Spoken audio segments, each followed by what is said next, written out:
The U.S. State Department has released records related to the Trump administration's dealings with Ukraine. Nearly 100 pages of records were released to an ethics watchdog called American Oversight. The records show the exchange of emails which hint at repeated contacts between Secretary of State Mike Pompeo and Trump's personal lawyer Rudy Giuliani. Now, what does this document say? The records show that Mike Pompeo and Rudy Giuliani repeatedly spoke to each other. Pompeo and Giuliani spoke over the phone on 27th and 29th March. The topics of the conversation remain unknown. The second call happened after Giuliani assistant contacted Marilyn Westerhout, who was Trump's personal assistant. The purpose of the call was to ask if Westerhout, if she and Mike Pompeo's contact details. Now, after these developments, Wion was dismissed as U.S. ambassador to Ukraine in May.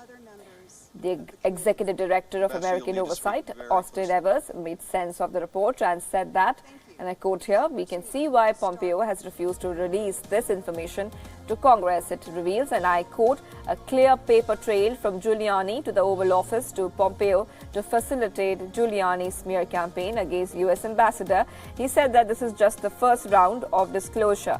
The evidence is only going to get worse for the administration as its Stonewall strategy collapses in the face of court orders.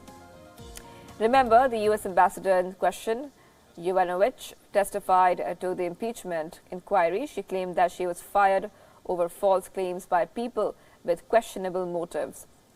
Trump went ahead and attacked Wion in an interview to Fox News. He said that she was not an angel. With presidential elections coming up next year, Trump has found himself in the middle of an impeachment row.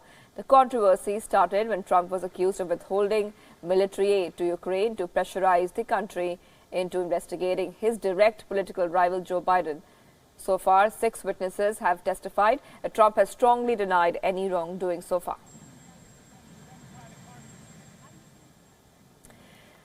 U.S. Vice President Mike Pence has made an unannounced visit to Iraq. This is the highest-level American trip since U.S. President Trump ordered a pullback of the U.S. forces from Syria 2 months ago. Mike Pence and his wife Karen Pence flew into Iraq's Al-Assad air base. This is the same air base from which the U.S. forces launched an operation that resulted in the death of Islamic State leader Abu Bakr al-Baghdadi. He flew in a C-17 military cargo jet to preserve the secrecy of the visit to the conflict zone. Pence met troops and helped serve them turkey dinners in an early celebration of Thanksgiving.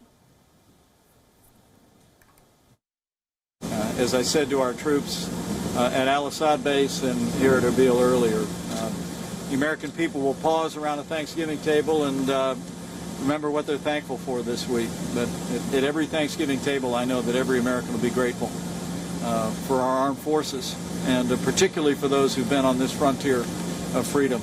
We spoke about the unrest that's been taking place in recent weeks here in Iraq. He assured me that they were working to avoid violence or the kind of repression that we see taking place even as we speak in Iran. And he pledged to me that they would work to protect and respect peaceful protesters as a part of the democratic process here in Iraq. He also met Iraqi Kurdish region President Nichiravan Barzani in Erbil. The trip comes after Syrian Kurds suffered brutal Turkish assault. A senior U.S. official said that the trip was meant to reassure Iraqi Kurds to remain allied with the U.S. in the fight against Islamic State. The trip also has reassured Americans who support Kurdish cause that Trump is committed to the alliance. The trip also highlighted Pence's focus on foreign policy at a time when Trump has found himself in the middle of an impeachment row. Extraordinary alliance and partnership.